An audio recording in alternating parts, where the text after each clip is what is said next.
Today's reading is taken from Matthew 21, verses 1 to 11. Jesus' triumphal entry into Jerusalem.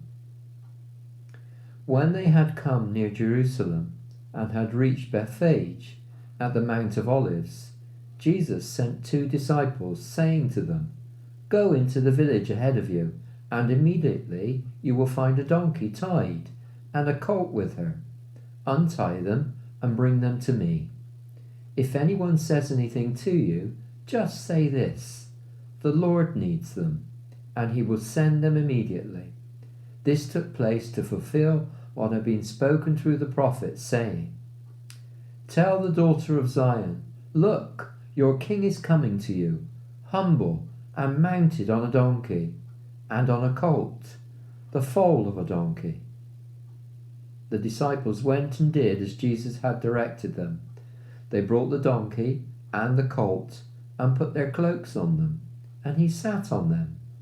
A very large crowd spread their cloaks on the road, and others cut branches from the trees and spread them on the road.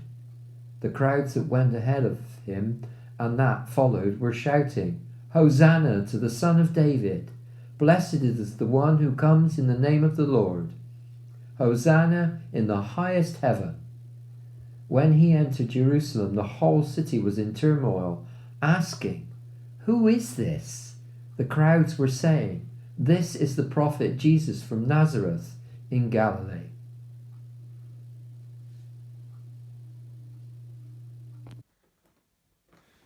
I consider myself very fortunate that I didn't grow up in church. Now, there are lots of reasons for that. Not only was I spared the awful Christian children's songs my wife was cruelly exposed to,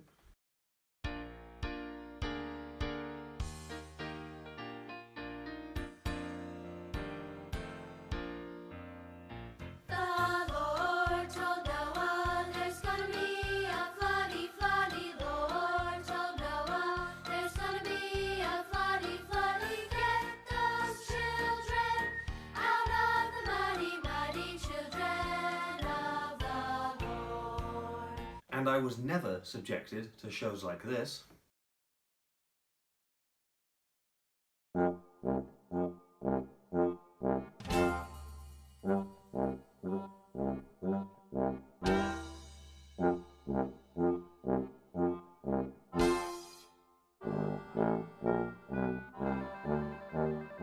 If you like to talk to tomatoes, if a squash can make you smile, if you like to waltz with potatoes, up and down the produce aisle. Excuse me, have we got a show for you? VeggieTales, VeggieTales, VeggieTales, VeggieTales, VeggieTales, VeggieTales, VeggieTales, VeggieTales. Broccoli, celery, gotta be VeggieTales. There's never a show like VeggieTales. There's never a show like VeggieTales. It's time for VeggieTales.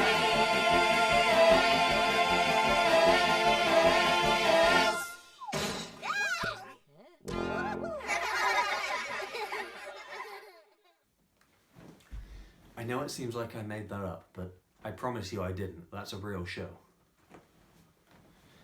I also came to my faith without any denominational baggage.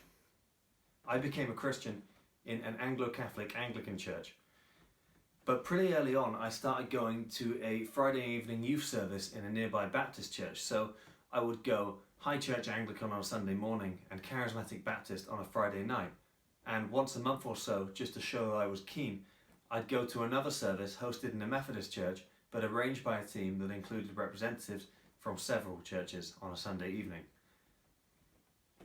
And I can honestly tell you that at the time, I had no idea that we weren't supposed to like each other.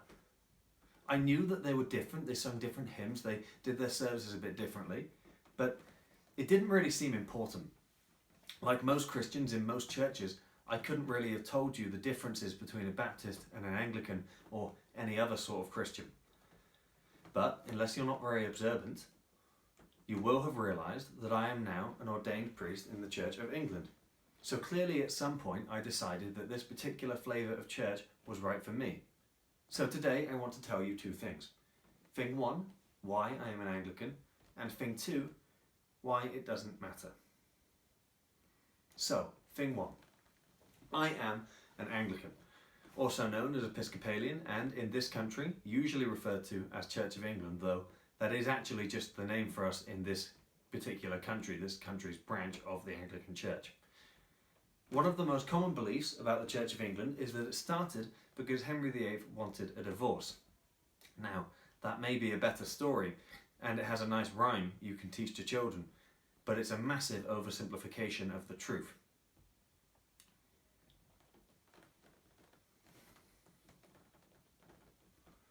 Henry VIII actually annulled his marriage to Catherine of Aragon and married Anne Boleyn before the Church of England officially split from Rome. The bigger problem was that Henry resented the fact that a foreign power, specifically the Pope, could have authority over him as King of England. By the time this happened, the Protestant Reformation was already in full swing all over Europe. Churches were splitting from the Catholic Church and establishing independent Protestant churches, most notably the Lutherans in Germany. Isn't history fun? I know the sort of looks I'd be getting if I could see your faces if we were in church, so I'm going to respond to the looks I imagine you have. Education is a good thing, learning is fun, you should be more grateful to me. Anyway, so whilst Henry VIII gave his authority to the Church of England split from the Catholic Church, he never enforced exactly what shape our Reformation would take, or what the Church of England would look like after the split. So, during the Reformation, the then Catholic Church of England faced an important decision. As we watched the German Lutherans to the northeast break away from the Roman Catholics in the southeast, it had to decide which way it would go. In what may have been the first ever example of the now famous Anglican inability to make a decision, we chose neither. Instead, we looked for a middle way, a path between the two, trying to retain, on the one hand, what was of value from the Catholic Christianity, and to embrace, on the other hand, what was of value from the emerging Protestant movements. That's why, again correcting a popular misconception, we're not a Protestant church, nor are we a Catholic church. The Church of England considers itself Reformed Catholic, attempting to embrace the best of both worlds. And the fact that more than 500 years ago, when the church was splitting into two camps, the Church of England chose neither, is why I chose the Church of England. So, to answer your original question, my original question, why am I an Anglican? It's because we chose neither. At our best, we embrace the best of all possible options, and embrace difference and diversity as a good thing. I know that we're not always at our best, but I like to believe we can be. There are two beautiful things that I think come out of that I want to share with you today. The first is the practice of tension. Brian McLaren says when you choose both rather than either or, you learn to live with a sort of dynamic tension. You resist the temptation to always choose one thing over another, and you learn how to hold two or more things together. You can appreciate one thing without diminishing something else.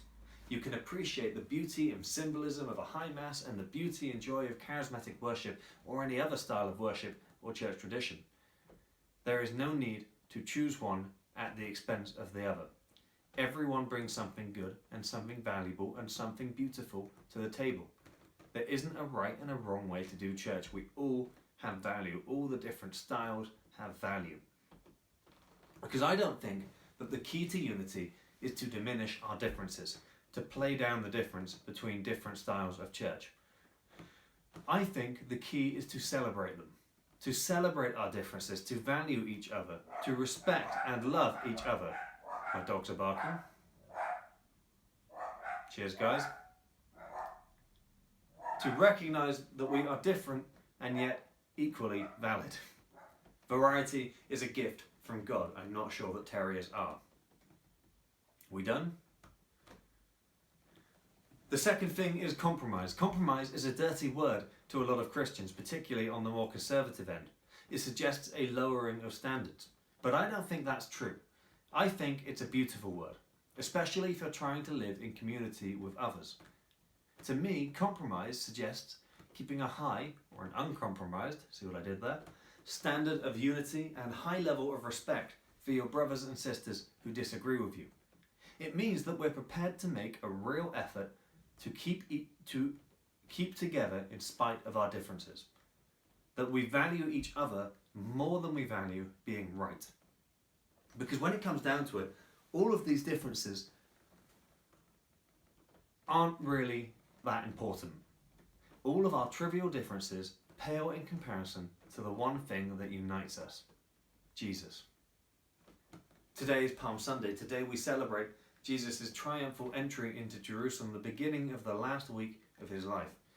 It is the day when his praise could not be restrained anymore, when the people finally cry out, Hosanna to the Son of David, blessed is the one who comes in the name of the Lord, Hosanna in the highest. In Luke's version it says that if the people did not cry out, the stones would.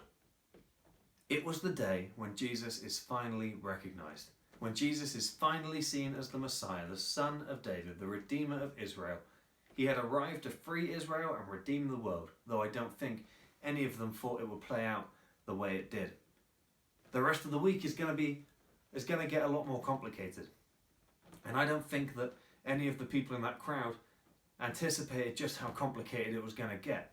But the reality of Jesus is so big, so huge, so all-encompassing that it cannot be suppressed. It cannot be held down. It cannot be locked down.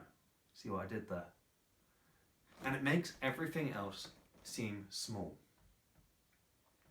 When we read the story, there are a lot of different characters we could relate to, a lot of different characters we can imagine ourselves being.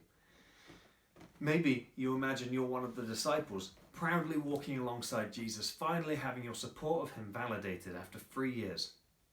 Or maybe you're Judas, bitter emotions slowly welling up just a few days before you crack. Maybe you're one of the Pharisees because, you've got all the right answers. You know the truth and you will not compromise on it. Good for you. Maybe you're part of the crowd watching on, shouting Hosanna. Maybe, if your ego's totally out of whack, you're Jesus. The truth is, we're not any of those. We're the ass that gets to carry him in. That is the call of a Christian. The ass that gets to carry Jesus in. You bring Jesus everywhere you go, to everyone you meet. You bring Jesus in with you every day of your life. That is more important than anything else you do.